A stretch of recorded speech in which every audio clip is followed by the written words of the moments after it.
Whoa, whoa, whoa. What is up, everybody? We are here today to talk about one of the greatest races in Formula One history. What we are going to do today is just run through all of the biggest things that happened, all of the most amazing and fantastic just events that happened here. It was a pretty incredible just race. It was just a fantastic experience overall.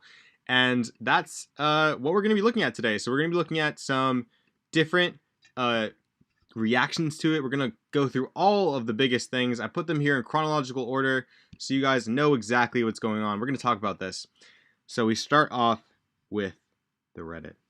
So all of these streamjas right here are put in chronological order so that we are going to look through this as it happened in real time. If you missed the race, this is a great way to catch up. We're going to talk about every important event that happened, and we're going to go through it nice and slow. So, firstly, the results of the race. Lewis Hamilton, Mercedes, 26 points, P1. Max Verstappen, P2 with 18 points. Valtteri Bottas, P3 with 15 points. Esteban Ocon with a huge result for Alpine with 12 points. They look set to beat AlphaTauri to 5th place in the constructor, 6th place, excuse me. Daniel Ricciardo, somewhat in a race of his own. It looked like he might catch Ocon, but at the end, as you can see, about 13 seconds between them. Pierre Gasly doing Pierre Gasly things in P6. Charles Leclerc and Carlos Sainz back to back once again. Those Ferrari teammates are going to be, it's going to be a story going into 2022. Gio gets potentially the last points of his career in P9. Lando finishes out the top 10 with a single point for McLaren. It's ultimately a pretty neutral result for them. They do gain a single point on Ferrari, but given how far back they are, that's likely to not make much of a difference. Beyond that, we have the Aston Martin, which overperformed expectations in 11th. Seb looked set to take that P10, but we'll talk about that later. Nicholas Latifi with a huge result for Williams in P12. Alonso, difficult result due to a spin and other circumstances in P13. Yuki P14 does finish the race. Kimi P15. And in the race, the cars that didn't make it, Sebastian Vettel retired in lap 44, off screen, I think. Sergio Perez retired in lap 14 in that same crash that took out Nikita Mazepin and George Russell. George Russell definitely could have been in with some point scoring opportunities. And Mick Schumacher on lap 8, unfortunately, hit the barriers. It was a pretty intense affair right from the jump. There was not much in it between these different teams. It looked like at the beginning there was going to be a quick Mercedes 1-2. Between lap 1 and lap 7, there was just a train from Hamilton back. It seemed like maybe that was going to be the story of the race, but quickly we learned that that's not the case. So the first thing we're going to look at is this incident on lap 8, which was a huge, huge collision between Perez, Mazepin, and the like. So I'll just grab that for you right now. And let me know what you think in the comments below. It was an absolutely immense race. So many things happened. I won't be able to talk about everything, but if you just talk about the things that were important to you, that would be great.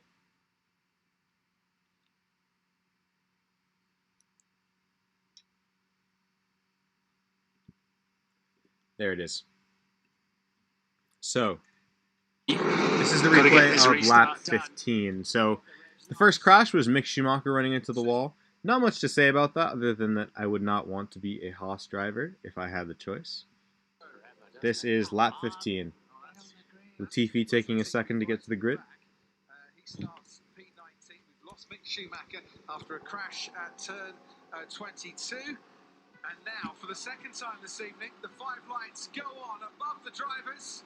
It's lights out, and away we go again. And Verstappen and Hamilton are going to be neck and neck going into turn 1, and Hamilton's got a better start. And Hamilton goes into the first corner as Bottas locks up, almost hits Verstappen, who goes off the track, and then forces Hamilton wide as Esteban Ocon gets ahead of Lewis Hamilton and goes into second place. And that's Sergio Perez, who's been tagged. And there's another incident involving George Russell, and it's Russell up against the barriers. So Verstappen in the lead from Esteban Ocon, and then comes Lewis Hamilton, but they're going to talk about that start again, and I wouldn't be at all surprised if we get a second safety car, because that was chaos at the start. It was indeed, and I wouldn't be at all surprised, and that's the second Haas tonight that's been smashed up. Unfortunately, Perez was in there too. We think he and Charles Leclerc got together, and surely we're going to see another red flag. But will the stewards decide that Max Verstappen has to, there's the red flag, that Max Verstappen has to give the place back to Lewis Hamilton, and that, got to get this restart done, got to get the revs nice. Second row. Forever, doesn't it? Come on. And there you have it. So a pretty intense collision there. I remember I watched this race with my dad here, and we were talking about how... Oh, shoot. I messed that up a little bit.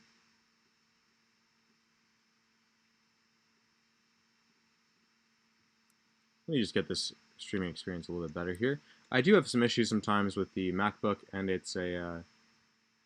its aspect ratio is a bit difficult. So let me just get this right real quick.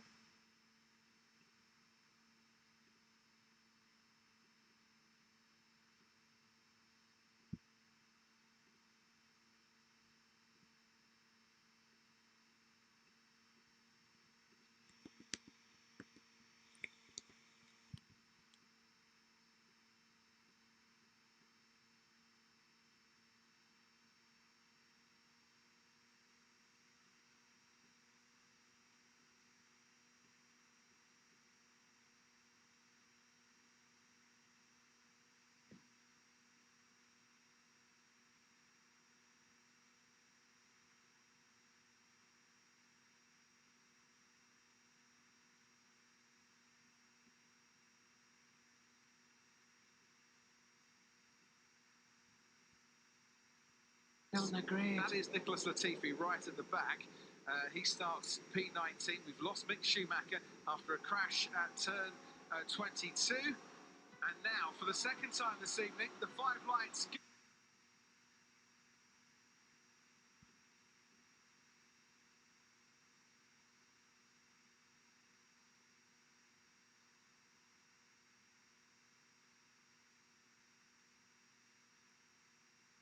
Okay, just settling this real quick.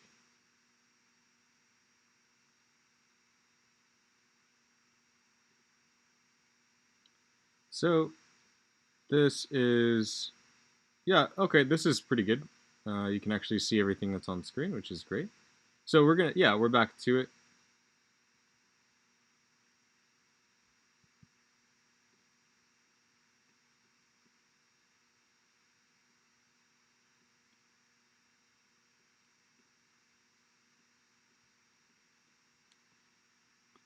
Sorry, just figuring this stuff out. Again, the more that we are able to do it, the better.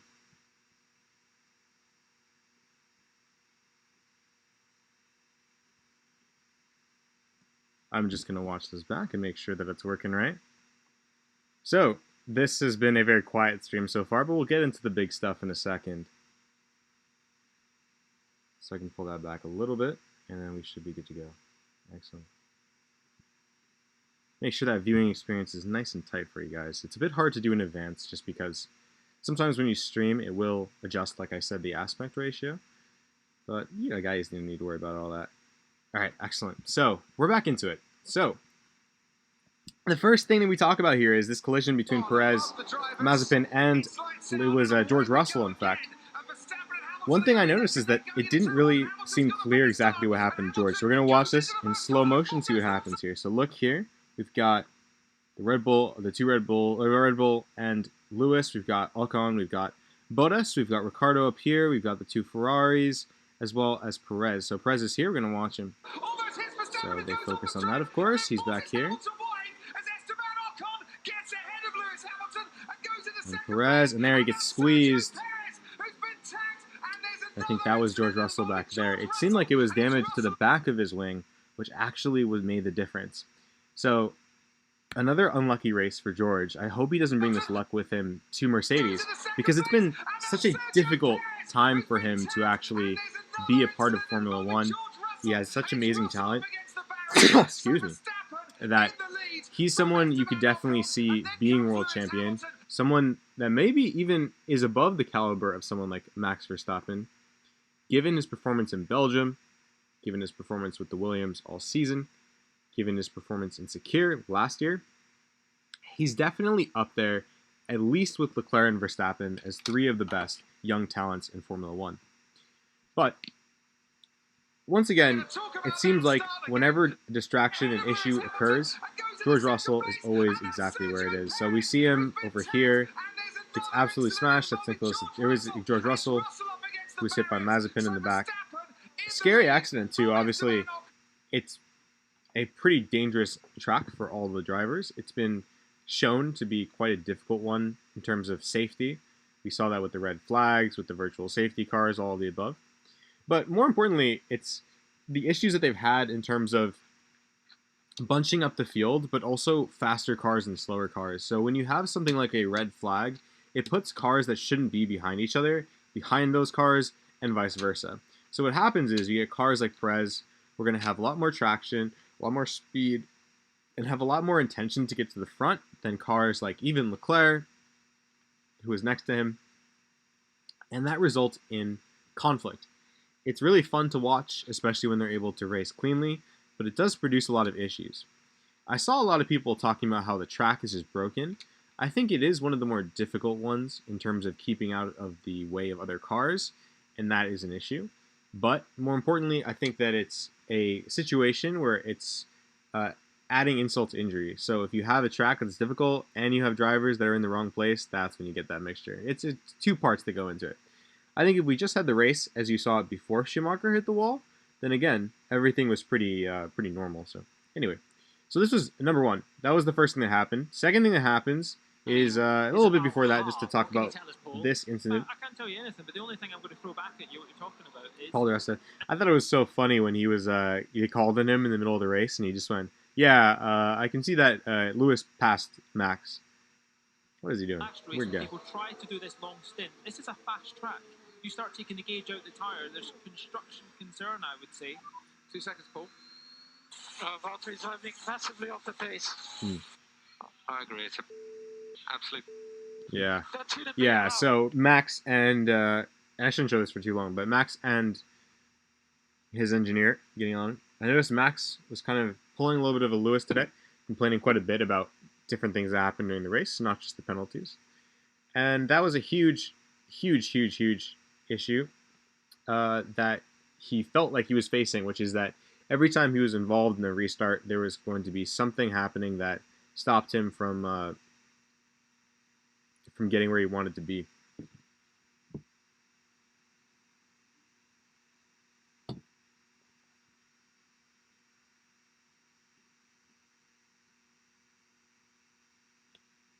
And that was important because when you talk about the impact of tires, especially on the start, it's kind of like, it's like night and day.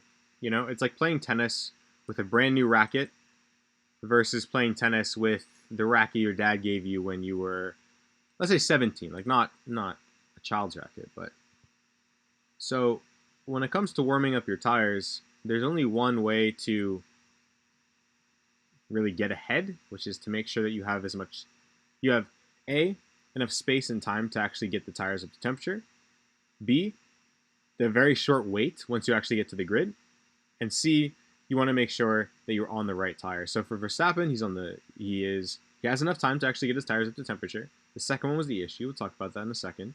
And the third one, he was on the mediums. So since he's on the mediums, which as I think it might have been Paul DeResta, but I think it might have been Anthony Davidson who said they put on the mediums specifically so that they wouldn't get caught by Mercedes at the start.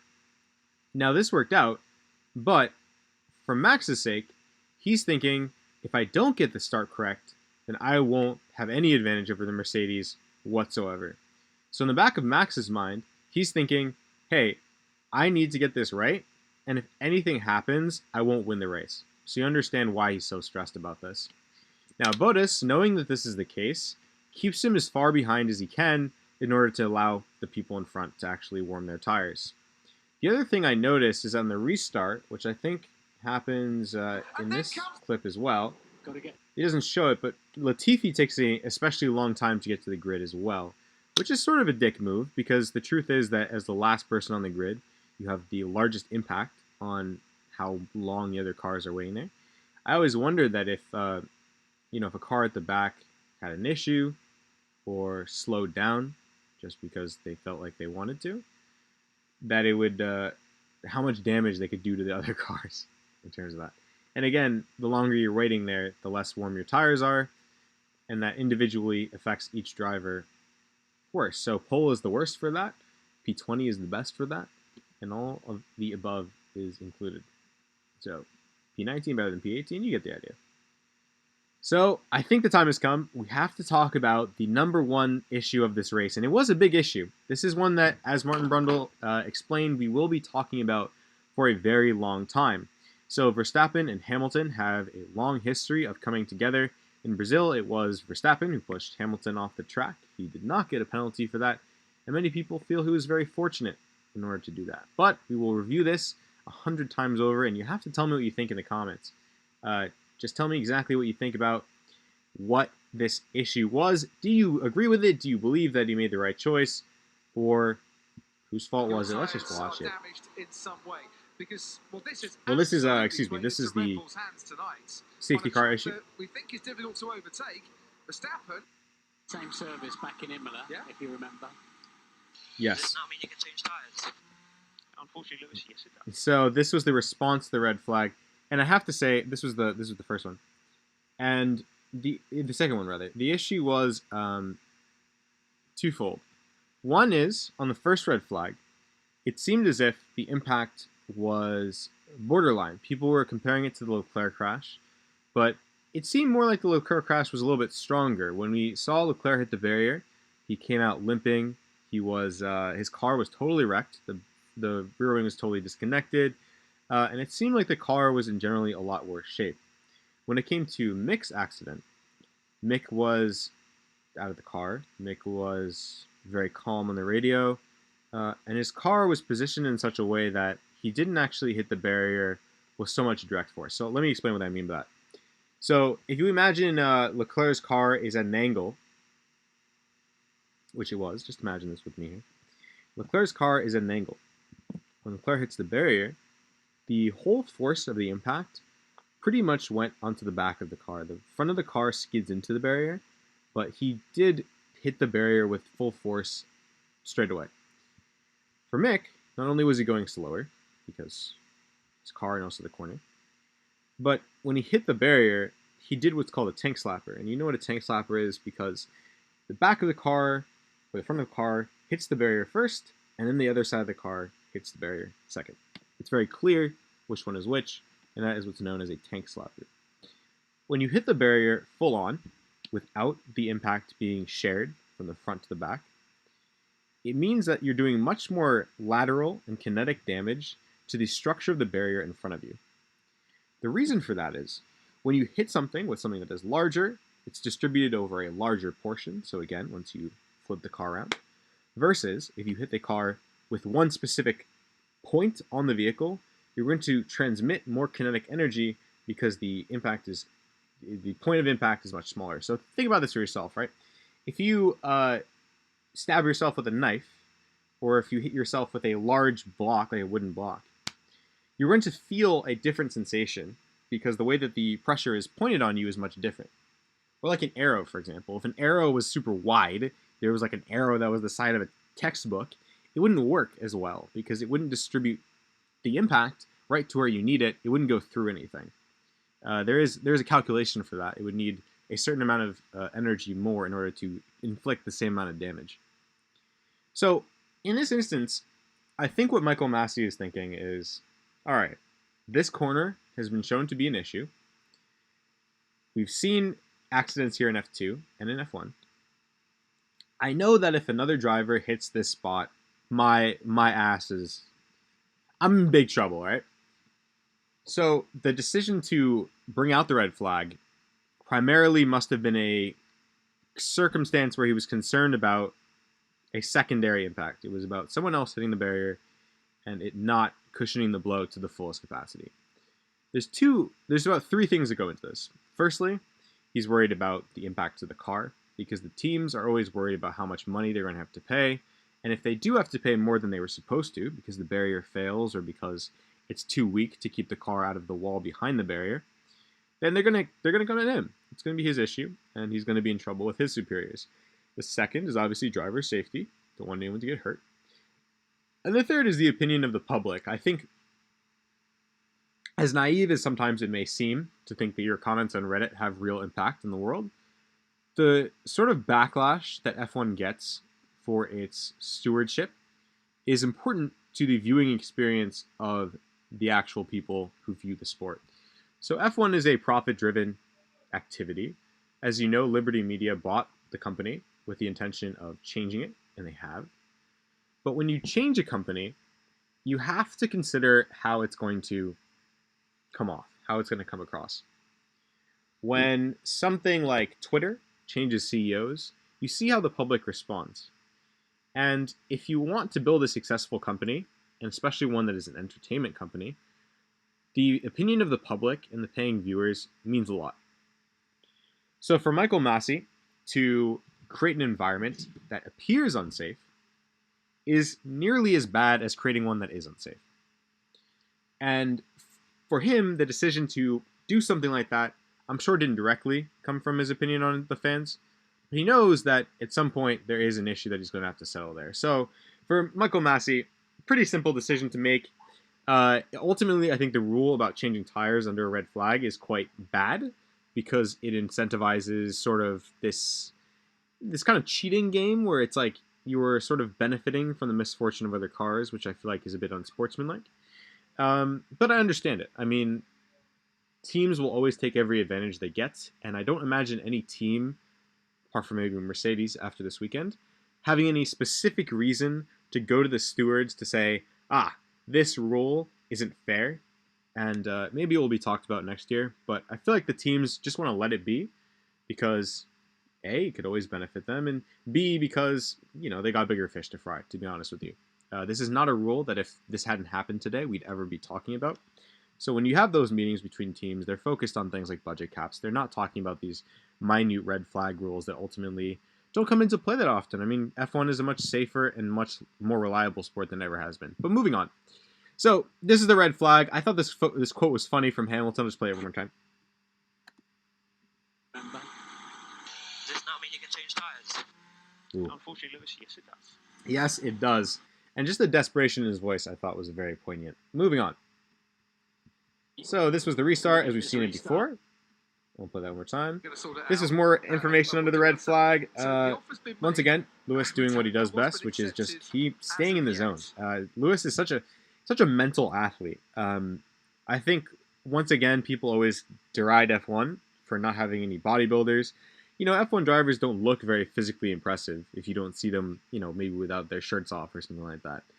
F1 drivers are pretty normal-looking human beings. Obviously, they're quite skinny, but regardless. So when you talk about the actual skill that goes into F1, it's really two things. It's endurance, which is the ability to physically maintain control over the car.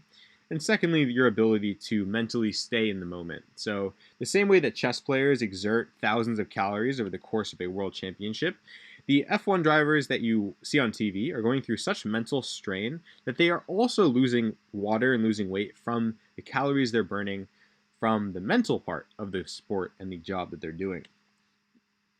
So as far as the mental victory goes here, I think Hamilton took a page out of Vettel's book. If you remember Vettel in 2013 or 2014, 2012 or 2013. Yes, 2012 or 2013.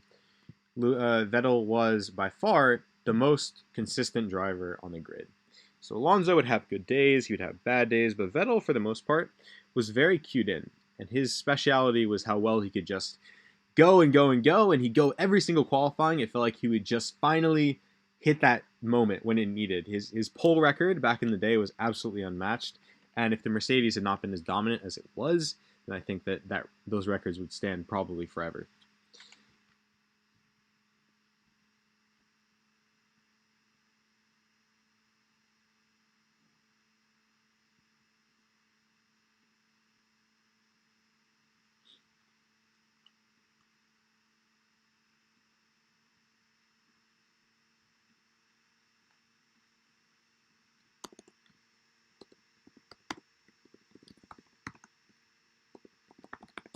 Just changing this so that it can actually be accessible. I realize I put it to people in blogs, which is weird.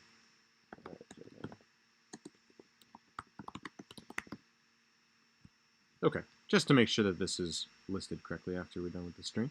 You guys know how it is.